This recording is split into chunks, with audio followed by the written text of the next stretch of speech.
Magandang umaga mga ka-happy hour.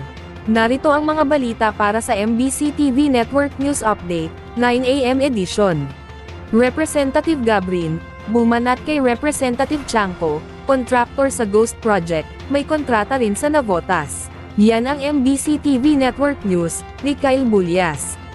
Sumasailalim ngayon sa extensive check-up sa kanyang puso si Ako Bicol Party List Representative Elizalde Cos sa bansang Amerika. Yan ang iginiit ng kanyang kapartidong si Representative Alfredo Garbin Jr. kaugnay ng pananatili sa US ni Cos sa gitna ng investigasyon sa flood control projects. Sa panayam ng DZRH News, sinabi ni Garbin na noong Pebrero pa paalis-alis ng bansa si Co para ipasuri ang sakit nito sa puso. Ito rin anyang dahilan kung bakit absent si Co sa ika-4 na sona ni Pangulong Bongbong Marcos. Matatanda ang iginiit ni Navotas Representative Toby Tiangco na dapat ipatawag sa hearing ng House Tri-Committee si Co, gayong siya ang dating tagapangulo ng House Committee on Appropriations. Kaugnay naman ito ng alegasyon ng budget insertions, kaya para sa chairman ng Tri-Committee na si Bicol Saro Representative Terry Riton, sa ibang committee dapat ito imbestigahan. Ito rin ang paniniwala ni Garbin at sinabing pilit na inililihis ni Tiangco ang usapin, gayong ang subject matter ng pagdinig ay sa maanumalyang flood control projects at hindi sa budget insertions. Ayon kay Garbin, ipinagtataka nitong hindi iniimbestigahan ni Tiangco ang flood control project sa kanyang distrito, gayong dalawa sa mga kontraktor na sangkot sa ghost projects ay may proyekto rin sa kanilang lugar. Wala, hindi ko naman sinasabing may anomalya, but should have been a red flag, diba? If it's all for transparency and accountability, bakit hindi niya man lang pinansin yung presence ng kontraktor na dalawa doon sa kanyang distrito na gumagawa pa ng kanyang flood control.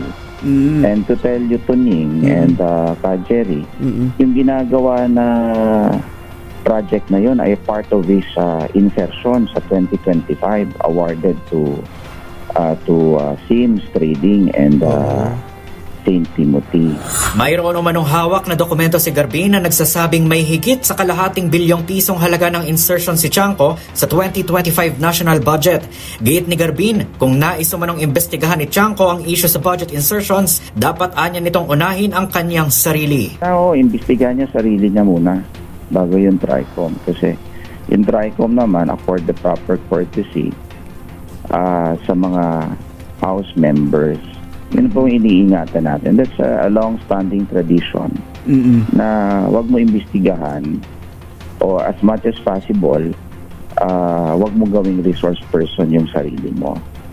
So, yun ho yung ating pinupunto ngayon. Now, if he's after for those all insertions, iimbestigahan niya muna yung sarili niya, yung insertion niya na ipinasok niya sa 2025, ang dalawang taker doon ay nai-involve sa manumalyang ghost projects. Para sa MBC TV Network News, ito si Kyle Bulyas ng DZRH, una sa Pilipinas, una sa Pilipino.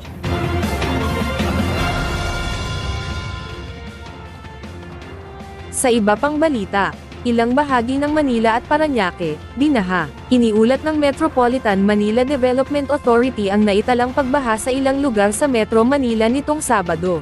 Ayon sa MMDA, partikular na binaha ang ilang bahagi ng Taft Avenue sa Maynila, habang sa Southern Metro Manila, naapektuhan ang Parañaque City. Sa Parañaque, naitala ang baha sa Dr. A. Santos Avenue, malapit sa Parañaque National High School. Samantala, sa Dr. A. Santos Avenue corner Canaynay Avenue sa Barangay San Dionisio, nagkaroon ng overflow mula sa Villanueva Creek na nagdulot ng bahang gutter deep. Gayunpaman, possible pa rin sa lahat ng uri ng sasakyan ang naturang kalsada.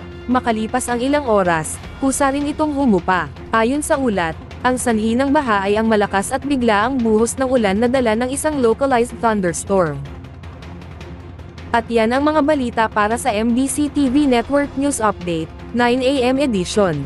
Abangan ang mga susunod na balitaan mamaya, para sa 10 AM edition.